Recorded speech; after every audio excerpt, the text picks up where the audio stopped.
오늘 전하고자 하는 말씀의 제목이 있습니다. 같이 한 음성으로 따라해 주시면 감사하겠습니다. 하나님 사랑, 이웃 사랑으로 주를 기쁘시게 하는 교회. 네, 그렇습니다. 금년 2024년 교회의 표어이기도 합니다. 우리 가슴에 다시 한번 다짐하고 새기기 위해 한 번 더 하겠습니다. 큰 소리를 외쳐서 따라 해주시면 감사하겠습니다. 하나님 사랑, 이웃 사랑으로 주를 기쁘시게 하는 교회. 그와 같은 교회가 되기를 간절히 소망합니다. 지독한 개인주의가 판을 치고 있는 이 광야와 같은 인생길에 여러분, 나 혼자 살아가기도 버거운 이 세상 속에서 다 한 사람 추스리기도 바쁜데 하물며 이웃들까지라니, 이와 같은 생각 가질 수 있어요. 왜냐하면 참 쉽지 않기 때문에 그러합니다. 여러분, 나의 울타리를 넘어서서 남의 필요를 생각하고 그의 어려움을 생각하여 돕는다고 하는 것은 쉬운 일이 결코 아니에요. 그러므로 오늘 이렇게 새해를 맞이하며 우리 교회의 표어로 하나님 사랑, 이웃 사랑으로 주를 기쁘시게 하는 교회가 되기 위해서는 그만한 영적 성숙이 필요합니다. 그럴 때 비로소 이 사명을 감당할 수 있을 것이에요. 여러분, 물론 지금도 이웃 사랑으로 수고하고 실천하는 분들 많이 계십니다.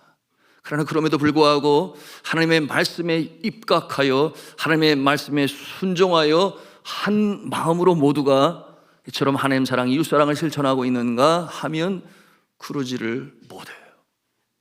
그러므로 이 말씀을 가슴에 담고 금년 한 해 정말 하나님을 기쁘시게 하는 모습 되기를 원합니다.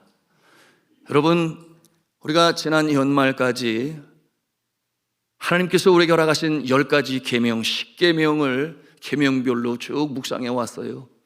그런데 지난주와 지지난주 이 3부 예배 드리시는 분들은 10계명에 있어서 제 9계명과 10계명을 함께 묵상하지 못했습니다.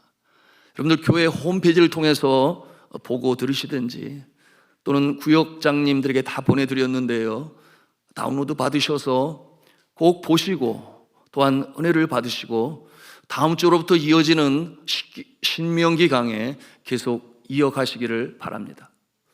여러분이 신명기를 통하여 우리가 배우는 이 10계명, 그 10계명은 2개의 돌판에 새겨지게 되었으니 그 주제도 둘로 나눌 수 있다 그랬습니다.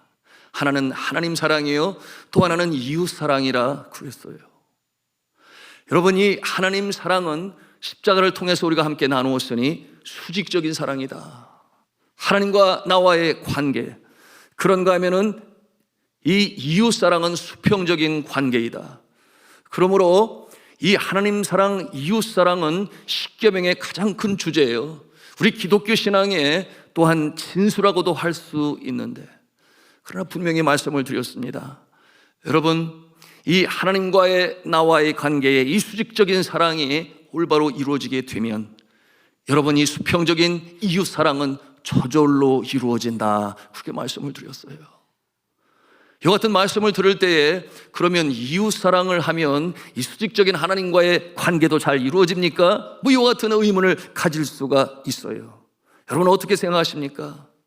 세상의 모든 이 나라의 법들은 수직적인 관계와 상관이 없이 이 수평적인 인간관계, 사회 질서를 위하여 이 법을 세워 실행하고 있으니 저처럼 이웃 사랑하는 그 모습으로 말미암아 영적인 관계가 형성이 될 것인가 하면 그렇지 않다는 것이에요.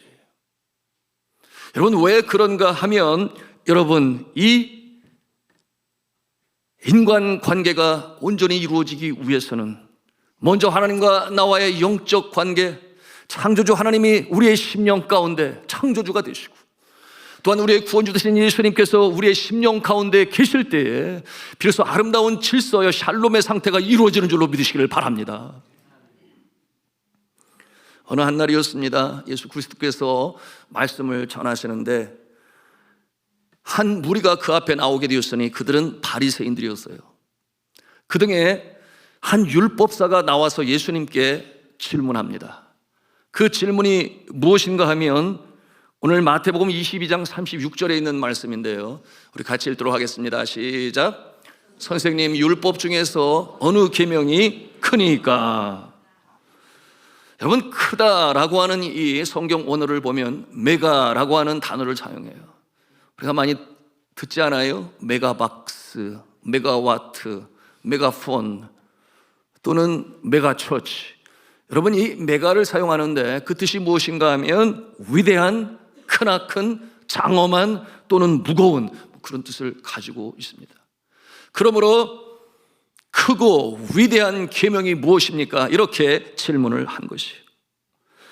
여러분, 이 큰 계명이라고 할 때에 이 계명이라고 하는 이 성경 원어는 엔토레라고 그러는데요, 그 뜻이 결론적으로 중요한 말, 그렇게 해석할 수 있어요. 결론적으로 중요한 말, 최고의 중요한 말, 그것이 계명이다 하는 것입니다. 그러면 우리 마음에 의문이 일어요. 그러면 또 율법은 무엇인가? 여러분, 이 계명과 율법의 다른 점, 차이점이 무엇일까요? 이렇게 질문했더니 한 학생이 답을 하기를 글자가 달라요. 그래서 그 말이 맞기는 맞는데, 글자는 당연히 다른데 그 뜻이 무엇인가 하는 것인데요, 여러분, 이 계명이라고 하는 것은 인생의 삶의 지침을 계명이라 한다면, 율법이라고 하는 것은 이 계명을 다시금 해석하여 새 축으로 확대되어진 것, 그것을 율법이라고 합니다. 세상 쉽게 이해하면 계명은 모법이 된다, 율법은 그 아래 하위법이 된다, 이 생각하시면 틀림이 없어요. 하나님께서 택하신 백성들이 이 출애굽을 하고 광야를 거쳐 약속의 땅 가나안 땅으로 들어갈 때 하나님께서는 그들을 사랑하시니 질서 있는 모습으로 행복하게 살기를 바라셔서 모세를 통하여 십계명을 주셨습니다. 그러므로 이 십계명을 행복 지침이다, 그렇게 우리가 나누었어요. 여러분, 이스라엘 백성뿐만 아니라 오늘날 이 시대 21세기 초를 살아가는 우리도 이 계명을 지킬 때에 복이 되는 줄로 믿으시기를 바랍니다. 계명을 가지고 지키는 자라야 나를 사랑하는 자라 했으며 또한 하나님의 사랑을 받을 것이라 분명히 말씀하고 계세요. 그런데 이 계명이 세월이 흘러가는 가운데, 또한 역사가 전진해 가는 가운데, 그런가 하면 이 선지자들이 하나님의 명령을 받아서 대언할 때 삶의 지침을 생각하면서 이 계명이 점점 새 축으로 확대해 나가게 되었습니다. 그러므로 예수님 당시에 여러분이 율법이 얼마나 많았는가, 하라와 하지 말라로 구성되어진 이 율법은 613개의 조항으로 율법이 이루어지게 되었어요. 말씀을 드린 것처럼 하라와 하지 말라였으니 하라라고 하는 이 조항은 248개요.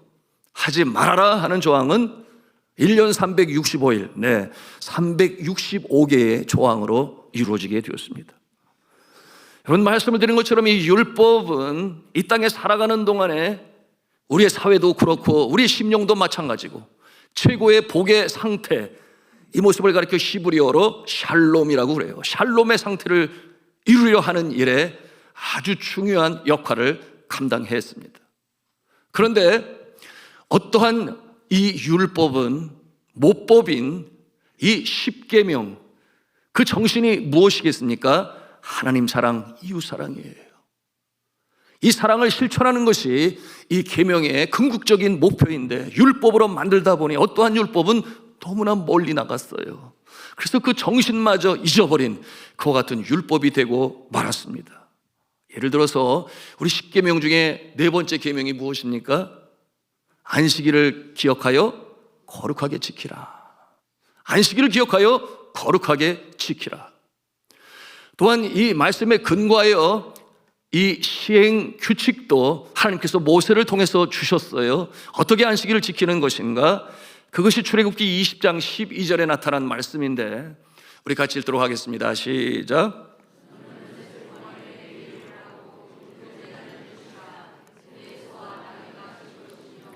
내 여종의 자식과 나그네가 숨을 돌리리라.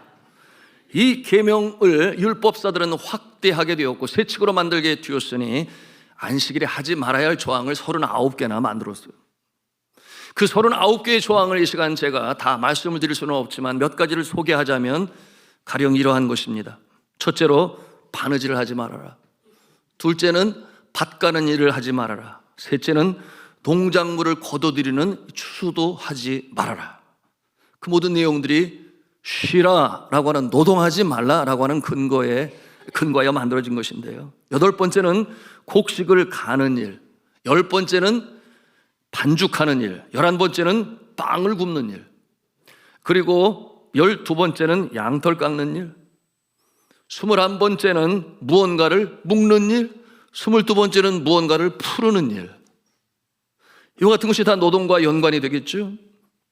23번째는 두 조각을 붙여 꿰매는 일, 25번째 사슴을 덫으로 잡는 일, 26번째 그것을 도살하는 일, 27번째, 9번째군요. 그 가죽을 가공하는 일.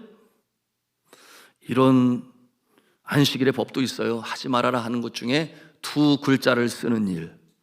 그런가 하면 두 글자를 쓰기 위해 두 글자를 치우는 일, 이런 것도 하지 말라고 그랬어요. 그게 무슨 뜻이에요? 공부하지 말아라. 그것도 노동이다. 그런 표현이겠죠.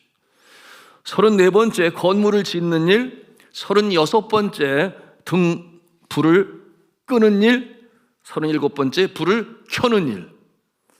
그러니 오늘날 시대에 자동차를 뭐라도 안 되는 거죠. 휘발유를 태워 앞으로 나가는 것 아니겠습니까? 엘리베이터도 사용할 수가 없어요. 전기도 불로 해석을 합니다. 그런가 하면 38번째 망치질 하는 일, 39번째 물건을 한 곳에서 또 다른 곳으로 옮기는 일, 그런 거 하지 말아라. 그렇게 안식일의 법으로 정했습니다. 그런데 하루는 안식일인데 하나님께서 이 18년 동안 이 귀신 들린 여인을 긍휼히 여기시고 불쌍히 여기셔서 귀신을 쫓아내셨습니다. 잘한 것이지요. 그런데 그것을 바라보던 회당장이 벌떡 일어나서 예수님의 그 귀신 쫓는 일을 비난합니다. 그 뜻이 무엇이었는가 하면 하필 안식일에 그 일을 행하는가. 그 전에 6날이 있음에도 불구하고 아주 응급한 환자도 아닌데 왜 귀신 들린 여인의 그 귀신을 안식일에 쫓아내느냐, 그렇게 비난을 했어요. 여러분, 이처럼 고치는 일도 노동이다, 그렇게 여겼던 것입니다. 그런가 하면 또한 안식일에 예수께서 고쳐주신 이 문둥병자가, 중풍병자가 있는데 이 중풍병자가 일어나게 되니까 너무나 감사했죠. 그래서 그가 주 앞에 감사하고 그 자리를 떠나려고 하는데 누워 있었던 이 들것을 가지고 가려고 하니까 안식일을 범한다, 그렇게 지적을 했어요. 왜냐하면 안식일 법 39번째 물건을 한 곳에서 또 한 곳으로 옮기는 것에 위반된 모습이니 그렇게 비난했던 것입니다. 여러분들은 어떻게 생각하십니까? 당시 이스라엘 사람들이 만든 이 세칙 규정 613개의 조항, 율법을 지켜 이 죄를 짓지 아니하는 것은 거의 불가능했어요. 그러므로 완벽하게 지키는 자가 없었는데, 여러분, 바리새파 사람들, 율법사들, 종교 지도자들, 이와 같은 자들은 자신이 그 율법을 다 지키는 것처럼, 그처럼 자신들을 여겨 남들 앞에 교만했습니다. 그것으로 말미암아 자신들은 우쭐했어요. 그런가 하면은 율법을 지키지 못하는 자들을 향하여 마치 경찰관처럼 정죄하여 출교하는 일을 그들이 담당했습니다. 그러니 이 율법에 얽매인 그 시대에 사람들은 너무나 힘들고 지치는 거예요. 그런데 그 모습으로 예수 그리스도를 보니까 예수님도 안식일을 범한다.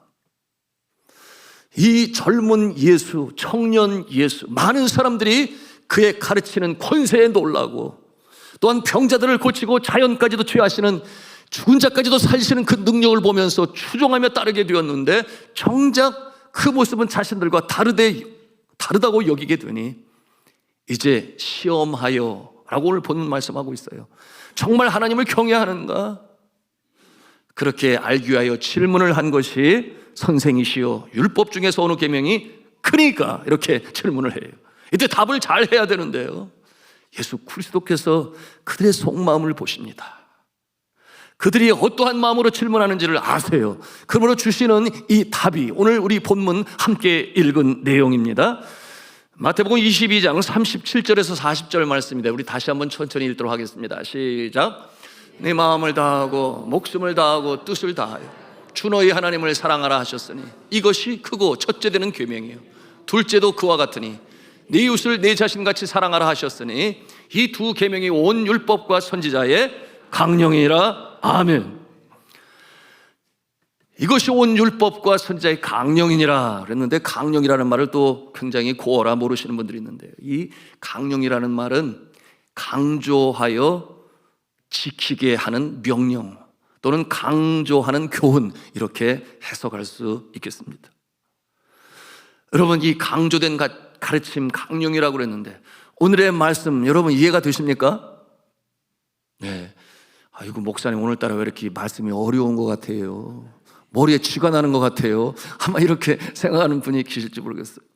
네, 오늘 이 시간에 온 국민의 건강을 위하여, 특별히 치매 예방을 위하여 여러분 그 뇌세포에 기름을 좀 치시고 열심히 작동하시기를 바랍니다. 그러면 깨달음이 있을 줄로 믿습니다.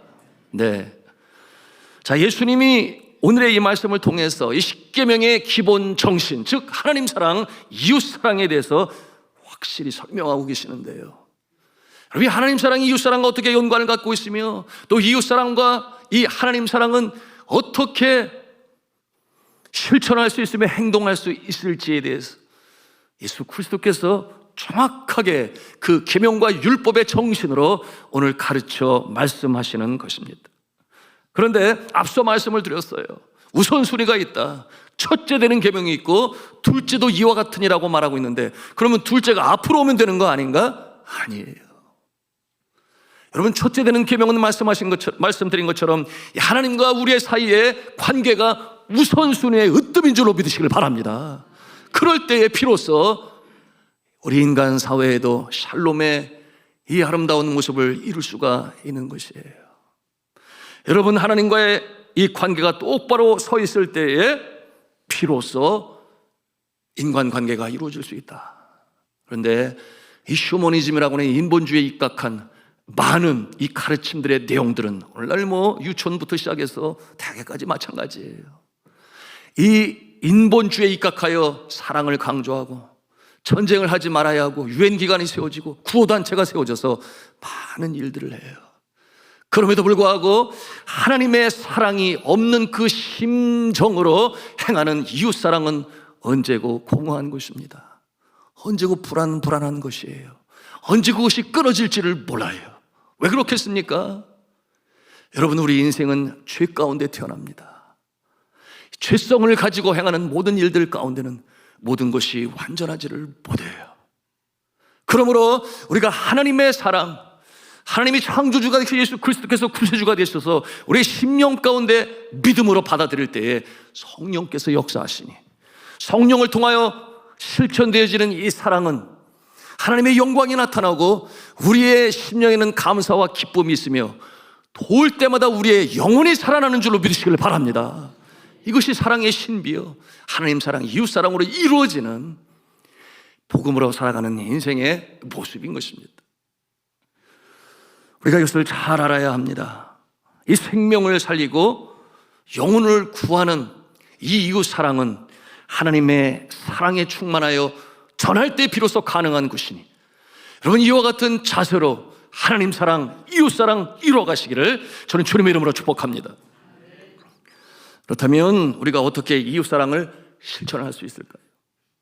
어떠한 본을 우리가 샘플을 보면은 쉽게 알 수 있을 것 같은데, 예, 그렇지요. 여러분, 바로 예수 그리스도께서 믿음의 주요를 온전케 하시는 예수를 바라볼 때 우리가 진정한 하나님 사랑, 이웃 사랑이 이루어가는 줄로 믿으시길 바랍니다. 예수 그리스도의 이 삶과 생각을 통해서 우리는 진정한 이웃 사랑이 무엇인지를 볼 수 있어요. 그 모습은 우리 같이 한번 한음성으로 하겠는데요, 첫째 모습은 네, 같이 따라서 하겠습니다. 내가 가진 귀한 것으로 나누는 것입니다. 내가 가진 귀한 것을 나눈다는 것은 결코 쉬운 것이 아니죠. 나도 소중히 여기는데. 그러나 주의 사랑이 임하면, 주의 사랑이 내 마음을 가득 채우면 가능한 줄로 믿으시기를 바랍니다. 이것이 주의 사랑의 능력이요 신비인 것이. 예수 그리스도께서 뭐라고 말씀을 하셨는가? 누구든지 나를 따라오려거든 자기를 부인하고 자기 십자가를 지고 나를 쫓을 것이니라. 이것이 이제 마태복음 11장, 마가복음 8장 34절에 있는 말씀인데요. 여러분, 여기에서 나를 따라오려거든 자기를 부인하고 자기 십자가를 져라.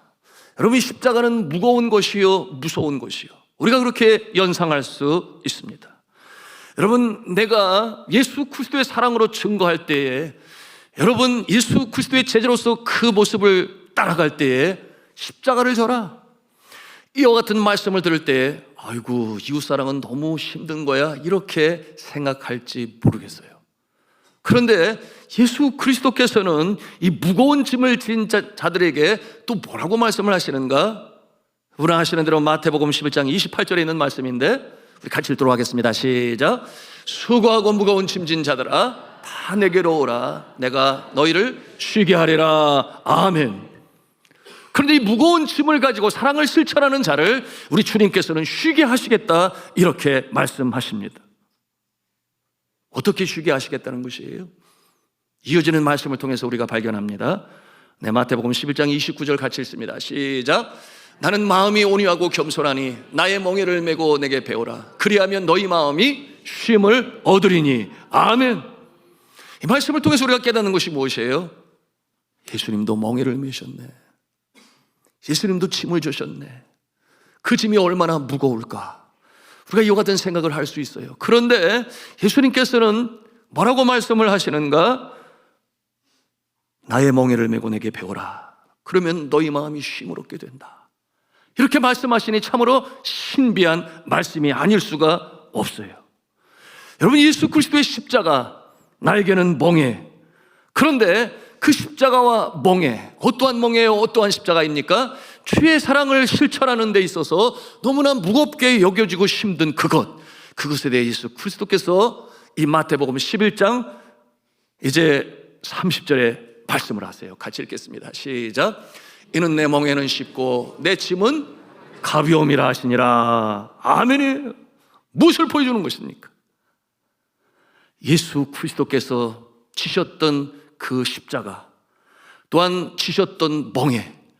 그러나 우리가 예수 그리스도와 더불어 함께 그 멍에를 질 때 그것은 쉬운 십자가요, 멍에요, 짐이 되는 줄로 믿으시기를 바랍니다. 그러나 내가 억지로 나의 의지로 행하는 것이 아니에요. 여러분, 예수 그리스도의 사랑이 우리의 심령 가운데 임할 때에 우리 이 이웃을 향한 사랑을 감사와 기쁨과 보람으로 행하는 것인 줄로 믿으시기를 바랍니다. 그럴 때 우리 영혼이 살아나는 것을 또한 우리가 체험하는 것이니, 여러분, 이와 같은 모습으로 인생을 살아가는 모습이 기독교 역사 속에 수없이 많았고 오늘날 시대를 살아가는 모습 가운데서도 우리가 볼 수 있는 것입니다. 2년 전 신문 기사를 통해서 제가 보게 되었어요. 제목이 뭔가 보니까 벌어서 남주자 113억 기부하고 떠난 99세 의사, 이와 같은 제목으로 기사가 올라왔어요. 독실한 기독교 신자였던 그는 오른손이 하는 일을 왼손이 모르게 하라 하셨던 주님의 말씀을 기억하고 끝까지 그렇게 많은 돈으로 기부하면서도 절대로 나의 이름을 밝혀서는 아니 됩니다. 그렇게 간곡히 부탁을 하여 여러분 113억을 기부하고 노안으로 말미암아 그리고 세상을 떠날 때까지 그 사실이 발표가 되지 아니했어요. 대단하지 않습니까? 그래서 떠나시고 난 다음에 이 내용이 알려지게 되었는데요. 이 장응복 씨라고 하는 분인데 여러분 아시는 분은 아실 거예요. 인터넷에 치면 바로 올라오죠. 그는 전 재산인 113억 원을 지난 2015년부터 시작해서 2020년까지 6년 동안 한동대에 기부하였습니다. 장학금의 혜택을 받고 공부를 마친 학생들이 무려 250명에 달했어요. 그는 1923년 황해도에서 태어나서 평양의학전문학교를 나와 의사생활을 하다가 1950년 한국전쟁이 발발하게 되니 그해 12월에 피난길에 올랐고, 그리고 용산과 한남동에 작은 의원을 개업하게 되었으니 장의원이다, 그렇게 이름을 붙였습니다. 그리고 30년 동안 열심히 수고하며 땀을 흘리며 기도하며 일을 했습니다. 그렇게 많은 돈을 벌었으면서도 검소하게 살아서, 아들이 셋이 있는데 이 아들들이 아버지가 그렇게 거부여서 그것을 알지 못했다 그랬어요. 나중에 그것을 알게 된 것이죠. 왜냐하면 평소에 너무나 검소하니까. 그래서 자신의 소유인 자가용 한 대 없이 늘 대중교통수단을 사용하였고, 그런가 하면 그의 사랑하는 아내가 떠주는 이 뜨개질로 만든 옷을 즐겨 입었다고 했습니다. 여러분, 그의 아내인 김영선 씨 지금은 95세십니다.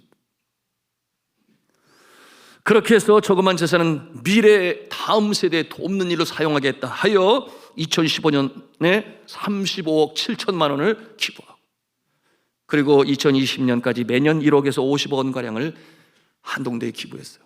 왜 하필 한동대일까요? 우리가 궁금해할 수 있습니다. 그 이유는 그의 인생의 좌우명이 무엇이었냐면 벌어서 남주자, 벌어서 남주자, 그 같은 생각을 가졌는데, 한동대 교훈이 비슷하잖아요. 뭐라고 그랬어요? 배워서 남주자. 이 공통점을 발견하고, 그래, 그 학교로 보내야지, 그와 같은 마음을 가지고 기부한 것입니다. 여러분, 이와 같은 모습으로 인하여 그 가족들은 한 사람도 반대하는 사람이 없었고 오히려 기뻐했다고 했습니다. 흔쾌히 동의했다고 하니, 여러분, 물질에 얽매이지 아니하고 자유함을 입은 그와 같은 모습, 여러분, 이와 같은 모습은 하늘에 속한 사람들의 모습이라 우리가 볼 수 있겠습니다. 하나님께서 그 모습을 기뻐 여기셨을까요? 장수의 복을 주셔서 99세의 연세로 노안으로 하나님의 품에 안길 수 있었습니다. 그가 이웃사랑의 이 실천을 억지로 했을까요? 결코 그러지 아니했을 것입니다. 누가 시켜서 한 일이 아니기 때문이죠. 예수 그리스도께서 십자가에 달리실 때 억지로 달리셨을까요? 그렇지 아니하셨습니다. 하나님과 우리 사이에 막힌 죄의 담을 허시기 위하여 저 높고 높은 천상에서 죄 많은 이 낮고 낮은 땅 위에 이 지칠 배고플 또한 연로해져갈 육신을 입고 이 땅에 오신 것은 우리를 사랑하시기 때문에. 그러므로 성경은 말씀합니다. 그가 기쁘게 십자가를 지고 가셨다. 여러분, 이 골고다 언덕에서도 그처럼 죄 많은 강도, 그의 죄를 자복하고 회개하니 내가 나와 함께 오늘 낙원에 있으리라, 이처럼 사랑으로 영혼을 구하신 예수 그리스도의 모습은 결코 억지가 아니었음을 우리가 보는 것입니다. 여러분, 우리가 이웃을 사랑할 때 억지가 아니라 하나님의 사랑, 성령님의 감동하심으로 기쁨으로 자원하는 몸으로 이웃을 사랑하실 수 있기를 주님의 이름으로 축원합니다. 두 번째로 가장 귀한 이웃사랑, 같이 한 음성으로 하기를 원하는데요, 따라서 하겠습니다. 가장 귀한 이웃사랑은 진리를 나누고 전하는 것입니다. 그렇습니다. 진리의 말씀으로 전하고 이웃을 구원하는 일로 내가 사랑을 증거하는 것처럼 더 고귀한 사랑은 없어요. 여러분, 이 영혼을 구원하는 일, 속사람이 다시금 태어납니다.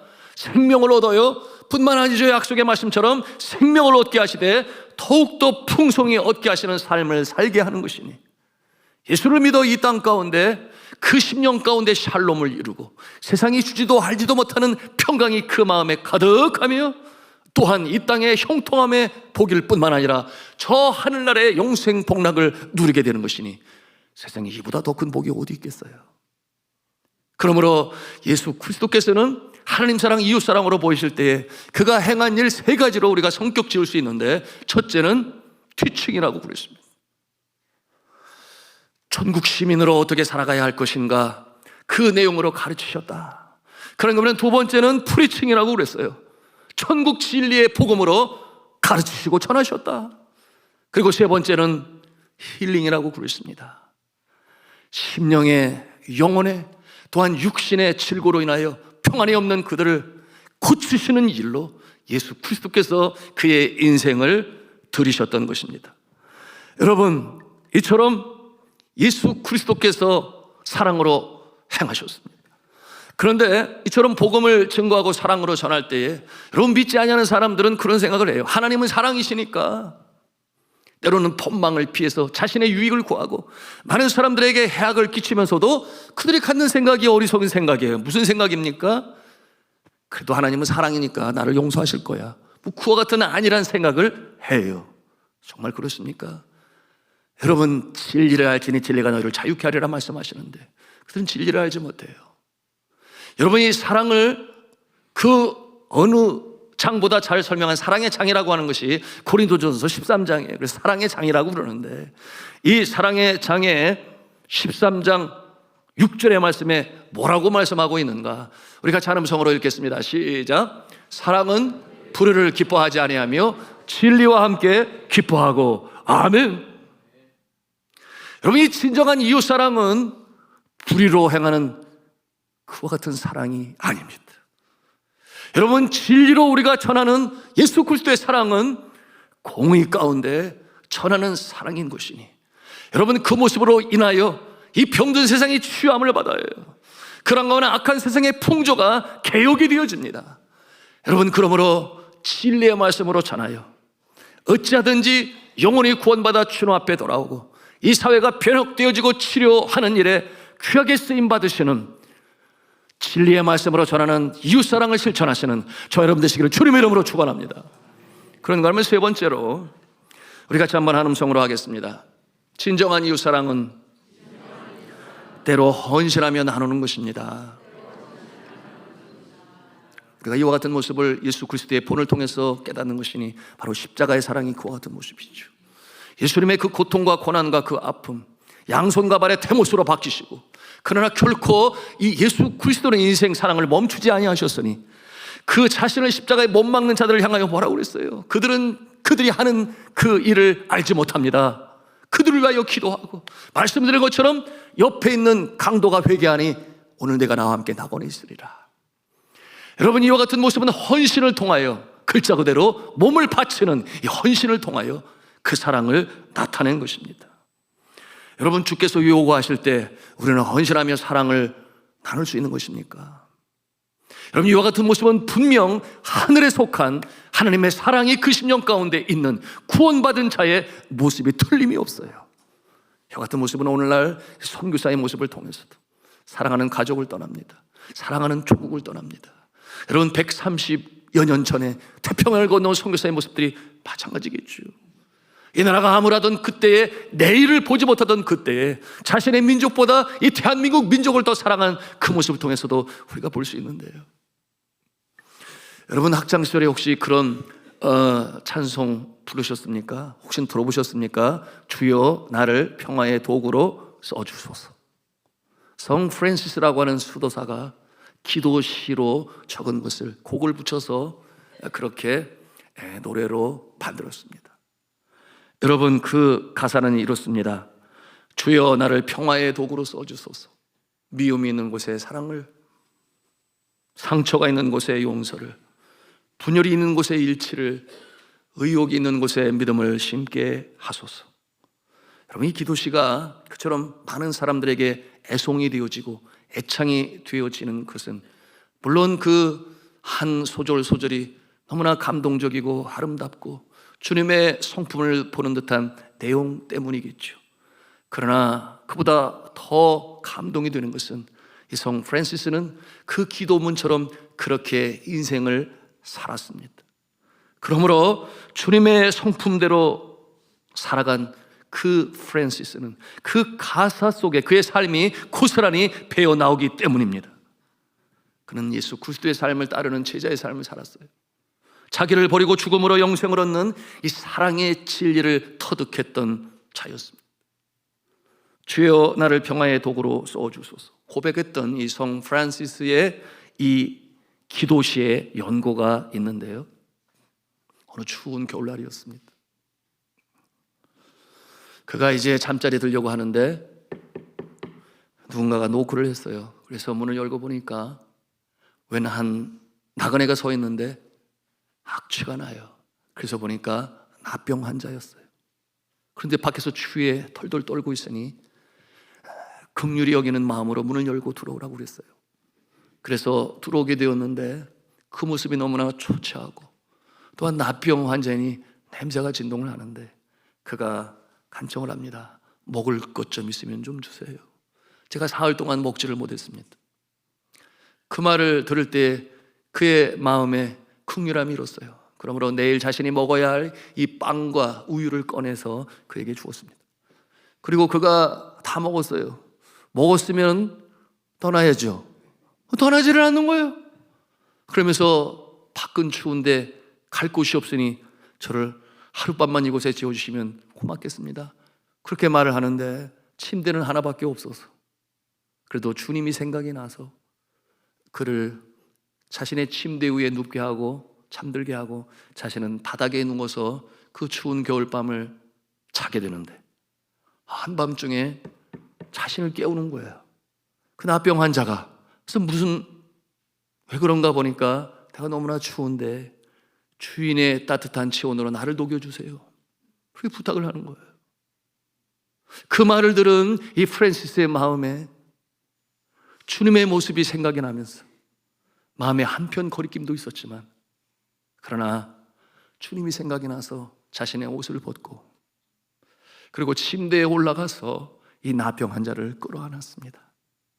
그러므로 이 나병 환자는 그 체온으로 인해서 따뜻함을 느끼고 잠들게 되었는데 정작 본인은 잠들 것 같지 아니했는데 그럼에도 불구하고 깊은 꿈속으로 잠들게 되었어요. 그런데 꿈속에서 예수님이 나타나셔서 프란시스야, 네가 나를 정말 사랑하는구나. 내가 나를 위하여 이렇게 사랑을 베푸니 너는 큰 복을 받게 될 것이야. 이렇게 말씀할 때에 이 프란시스가 꿈속에서 오 주님, 예수님 저를 찾아오셨군요. 제가 주님 앞에 한 것은 전혀 없는데요. 꿈속에서 예수님을 만나게 되니 깜짝 놀라서 잠에서 깨게 되었는데 벌써 동력의 해가 떠오르고 창문으로 그 햇빛이 들어오고 있었습니다. 그런데 그 침대에 있어야 할 이 나병 환자는 어디 갔는지 온데간데 없고 그처럼 고름 냄새가 배어 있을 법한 그 침대에서는 향긋한 냄새가 날 뿐이었습니다. 그때 이 프란시스 수도사는 무릎을 꿇고 주님 앞에 기도를 해요. 주님이 다녀가셨는데 그런데 그 마음에 어떤 생각이 들었는가 하면 그 나병 환자가 자신을 찾아오고 먹을 것을 달라고 그러고 자고 간다고 침대를 차지하고 마지막에는 주인의 체온으로 자신을 녹여달라고 할 때 한편으로 꺼림낌이 있었던 그 마음이 생각이 나서 주님 내가 잘못했습니다. 주 앞에 용서하고 회개를 하면서 써 내려간 그 기도문, 그것이 바로 주여 나를 평화의 도구로 써주소서. 위로받기보다는 위로하고 이해받기보다는 이해하며 사랑받기보다는 사랑하며 주님을 온전히 믿음으로 영생을 얻기 때문입니다. 주여 나를 평화의 도구로 써주소서. 여러분 때때로 우리가 이웃을 사랑할 때 헌신을 해야 할 때가 있습니다. 내가 헌신을 하여 이웃을 사랑하는 것은 결코 쉬운 일이 아니에요. 그럼에도 불구하고 이와 같은 모습은 하나님 사랑하는 마음으로 우리가 그 심령이 충만할 때 가능한 것이니 이와 같은 모습으로 승리하시기를 주님의 이름으로 축복합니다. 이제 말씀을 마치면서 올 한 해 여러분 우리 교회의 수용표 하나님 사랑, 이웃 사랑으로 주를 기쁘시게 하는 교회. 여러분 교회는 늘 바쁜 일이 진행이 됩니다. 오늘도 마찬가지예요. 그러나 우리의 많은 바쁨 속에 그 기초 파운데이션은 무엇이 되어야 하는가? 하나님 사랑, 이웃 사랑. 난 그 마음을 가지고 오늘 수고하며 애를 쓰고 있는가? 여러분 이와 같은 모습으로 행할 때에 하나님께서는 그 심령 가운데 하늘의 신령한 은혜를 부어주셔서 다른 사람의 존재로 말미암아 이 냉랭한 세상 속에 주의 사랑이 빛으로 증거가 되어지고, 그리고 이 진리를 전하는 말씀을 통하여 병든 세상의 취함을 받으며, 그런가 하면은 때때로 헌신을 필요로 하는 사랑, 우리가 기도할 때 주님께서 그 능력 주셔서 아름다운 주의 역사가 나타나는 줄로 믿으시길 바랍니다. 이 사랑으로 승리하시는, 그런 하나님 기뻐하시는 산돌 중앙교회의 성도가 될 수 있기를 저는 주 예수 그리스도 이름으로 축원합니다.